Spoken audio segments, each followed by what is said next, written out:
Assalamualaikum warahmatullahi wabarakatuh. Perkenalkan, nama saya Muhammad Tariel Awadria Ataya. NPM saya 25.138. Di sini saya akan membahas tentang penjajahan Belanda di Indonesia dari dagang ke penguasaan.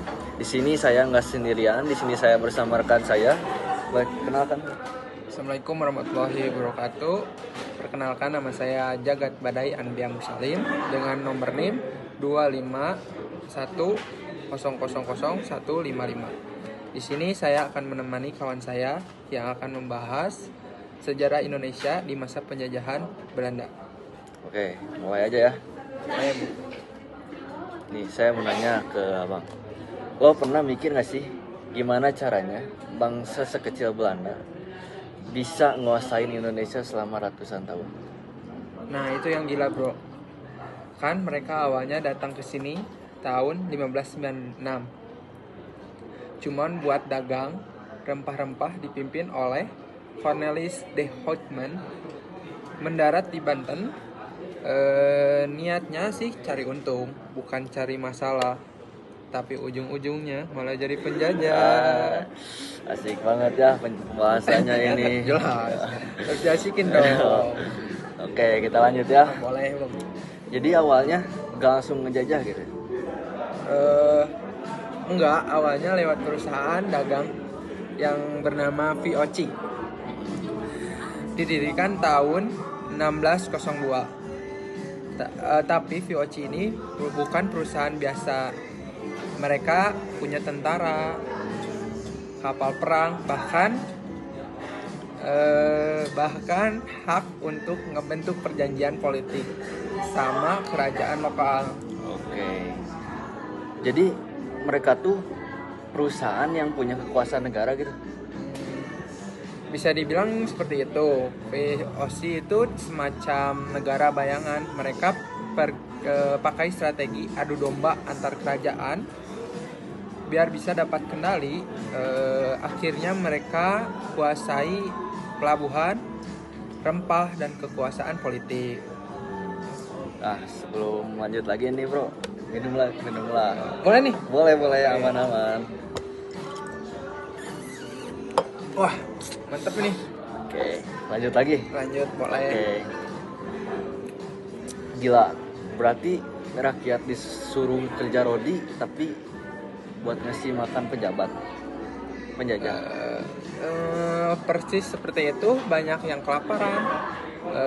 Ironisnya, Belanda malah kaya besar karena sistem itu. Ada pepatah lama yang bilang kemakmuran Belanda dibangun di atas penderitaan Jawa.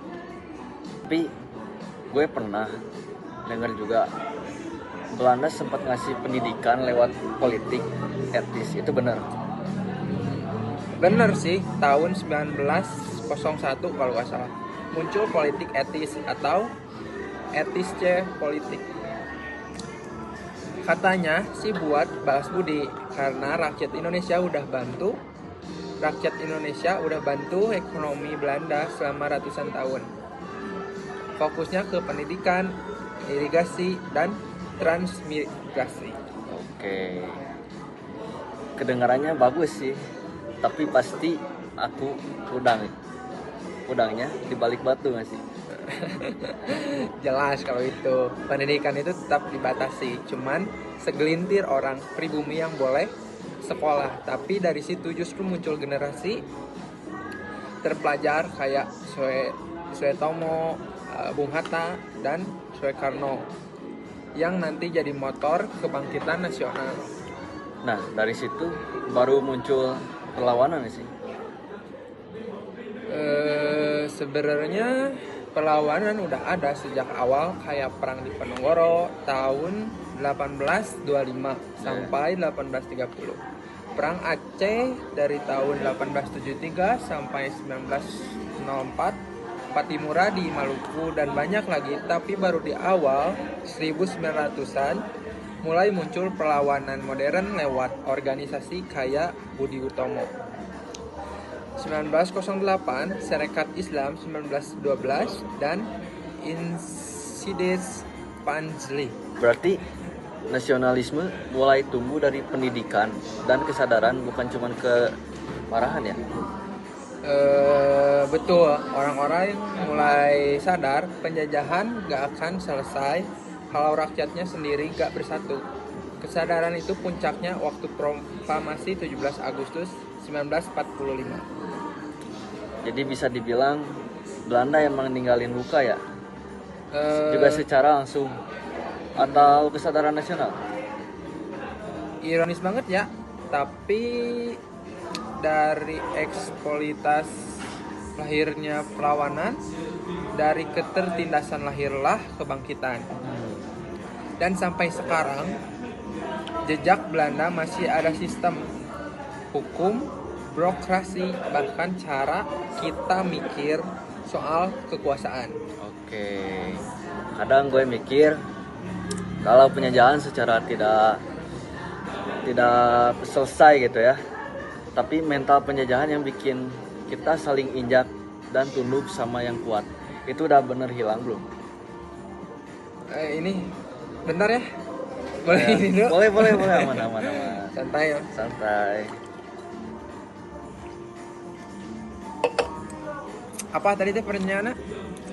Kadang gue mikir kalau penjajahan secara fisik udah selesai, tapi mental penjajahan yang bikin kita saling injak dan tunduk yang kuat, itu udah bener-bener hilang belum menurut lu?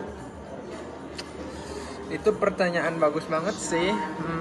Mungkin merdeka itu bukan cuman soal bebas dari Belanda, Ya. tapi bebas dari pola pikir yang Belanda tanamkan. Oh, gitu ya. Ya udah deh, sekian lah. Udah, Saya udah. udah banyak materi-materi itu. Siap. Ya, kita sampai jumpa lagi ya di Oke, lain waktu. dadah. Siap, kasih ya. Selamat Menggunakan satu pengalaman. berjuang. Terima kasih. Sukses.